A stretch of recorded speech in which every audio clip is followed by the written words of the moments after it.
welcome back to day 2 of my 7 vlogs in 7 days challenge. Today's vlog, I'm going to see if you can guess what it's about by the t-shirt. Check the t-shirt out today. It says, knowledge is power.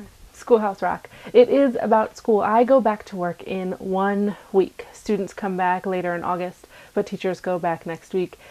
I'm teaching kindergarten this year. I taught first grade at the same school for 7 years, and this year I get to teach kindergarten, the AM class and the PM class.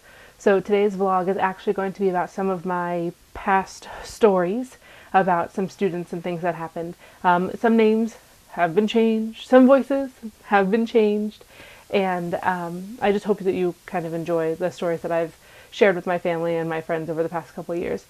The first story is probably one of my favorite stories. It's about a little boy who had a name that reminded everyone of bread. I'm sure you can think about it if you've seen The Hunger Games, hint, hint. And he sometimes struggled with different things that he was trying to do in class as far as paying attention. So there was one day that I was sitting down in front of him and we were working one-on-one, the rest of the class was working independently at their seats. And I finally looked at him and I was like, buddy, I mean, we had talked probably 4 or 5 times. I was like, buddy, you have got to get to work. You have got to focus. And about 5 minutes later, I came back and he still wasn't working. And I was like, buddy, if you don't get to work, I am going to toast you. Get it? Toast bread.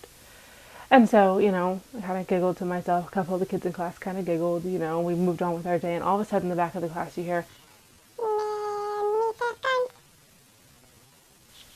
kind of turn on. Yes? It's a different student. Yes? And he goes, and then he went back to his work. How as a teacher do you not laugh? And how do you keep a straight face when some little voice in the back of the classroom responds to your I'm going to toast you comment, which most kids wouldn't understand, with just in that voice? This was the kid who every time you talked to him, he would like think about his answer and he would go, and then you'd ask him another question and he'd go, kind of like think about, that was his thinking noise. He was an absolutely adorable child. I think about him often. I wonder, I mean, that was probably 3 or 4 years ago.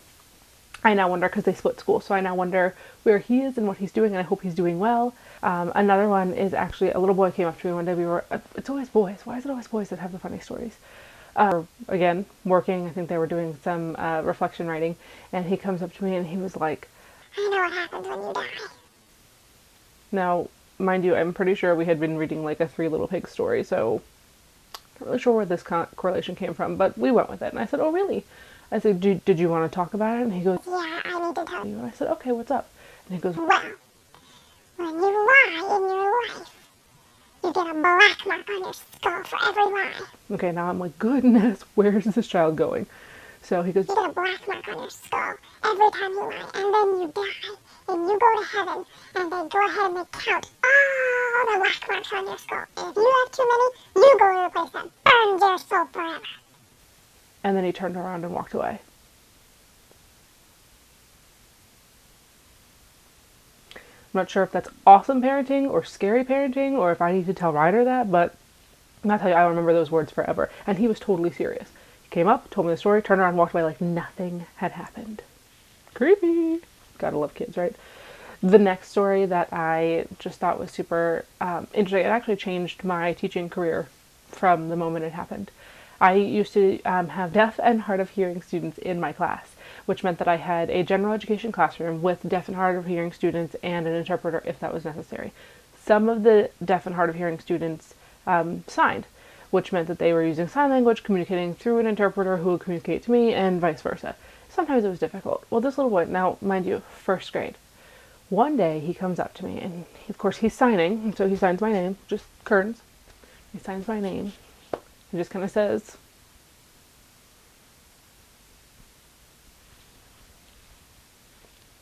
I'm not going to look at the interpreter. She interprets, of course. And I say, well, it's because I don't know how to sign. I said, I don't know. I've never learned to sign. I only speak with my voice. I don't know how to speak with my hands. And he looks back at me and goes, turns around and walks away. Well, I just got told off by a first grader, and you know what? He was right. So I actually talked to the interpreter that I was working with, and I worked with her after school, practiced my signing, and I practiced my, my finger spelling, and I talked to different teachers, and finally I came back, and every day, I kind of worked with the student to the point that now my sign language is nowhere near fluent, but I can hold a conversation. It just kind of like if I were to be speaking in Spanish, it would be halted and a little bit awkward. It's kind of how my sign language is. But I hope in the future that I can continue to work with them because I don't want to lose the skills that I have gained because of that one student who said, "Why is it that you don't talk to me? Why is it that when I ask you a question, I have to look at the interpreter? Why is it that you can't just answer my question like you answer all the other kids?"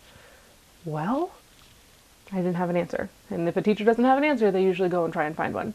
So that's what I did, and that did absolutely change my teaching career and the trajectory of my career that I thought I was on. And hopefully I will continue to get to use those skills in the future. But that brings me to my last story. This is a little girl. I had a little girl in my class, and for days she was talking about going to Disney, going to Disney, going to Disney. And it got to be the weekend. She, leaves the school on Friday, comes back on Monday, and I'm like, wow, that was a really quick trip. This girl had been talking about she's going to go to Disney, she's going to see the castle, she's going to see Little Mermaid, she's going to, everything that she was going to do. So she comes back and I go, how was Disney? And she goes, it was great. She was actually in the pajamas, and, I got to wear fun things, and we had a good breakfast, and she's talking all about Disney and what the castle looked like and how there were lots of people and, that kind of thing. And so we kind of went along with our day, and about 3 or 4 days later, I saw her parents. And I said, I heard you guys went to Disney. How was it? Did you have a great time? And the dad kind of looks at me, and he was like, what are you talking about? I said, oh, well, your daughter, she told me that you went to Disney. And, she talked about the castle and that kind of thing. And he was like, We didn't go to Disney. We watched Little Mermaid on TV and had breakfast in bed. oh. It's possible. How do I know you live your life? I have no idea. I have to say that teaching in general just brings a lot of light to my life. I really enjoy meeting the students and working with their parents and just kind of creating a positive classroom community to kind of help these kids to enjoy the rest of their scholastic career. Kindergarten and first grade, these are the first times these kids are going to be in class, and to learn how to be part of a classroom and how to learn to work with others. My overall job is to help students learn, but more so to help them find a love of learning, because if they don't like kindergarten or they don't like first grade, it's going to be a very long 13 years. I am looking forward to the start of a new school year. I am a little bit nervous, as I am every year, but more excited than I am nervous. So stay tuned. I'm sure I'll have more exciting stories from kindergarten. But those are the 4 stories that I wanted to share with you today. And thank you so much for tuning in. Hope you enjoyed yesterday's video, and stay tuned tomorrow for our third 7 vlogs in 7 days video. I also got a cool new link for YouTube, as far as it's not all those crazy little letters like the Y's and the Z's and the Q's. It's actually just youtube.com/ and then it's the plus sign. So it's plus meg OK. So I also added some new channel artwork. So if you just clicked on this on Facebook or on another social media that wasn't YouTube, if you check out my actual YouTube page, you'll get to see the new channel artwork and just kind of the stuff. I'm changing things every day and really enjoying it. So thank you for liking, sharing, commenting, and always subscribing. If you could share this with one friend, that'll kind of help me get my words out so that it's not just you watching. But I have really enjoyed my time so far and looking forward to tomorrow. So until then, I will see you later.